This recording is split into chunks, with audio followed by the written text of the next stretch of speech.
আপনার রবি সিমে কত এমবি আছে এবং এমবির মেয়াদ কত তারিখে শেষ হবে দেখার জন্য মোবাইলের ডায়াল প্যাড অ্যাপ ওপেন করে ডায়াল করবেন *844*88#।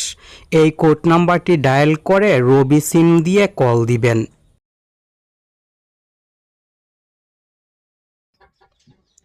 নো অ্যাক্টিভেটেড ডেটা প্যাক লেখা শো হচ্ছে কারণ আমার এই রবি সিমে এমবি নেই।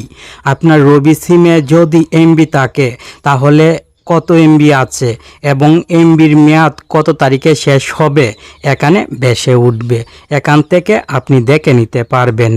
আর এই কোড নাম্বারটি যদি কাজ না করে তাহলে আরেকটি কোড দেখিয়ে দিচ্ছি। এই কোডটি ডায়াল করে রবি সিম দিয়ে কল দিয়ে এমবি এবং এমবির মেয়াদ দেখতে পারবেন।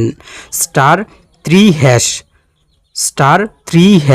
কোডটি ডায়াল করে রবি সিমের এমবি এবং এমবির মেয়াদ দেখে নিতে পারবেন। আপনি কোন কোডটি ডায়াল করে রবি সিমের এমবি এবং এমবির মেয়াদ চেক করে দেখেছেন অবশ্যই কমেন্ট করে জানাবেন।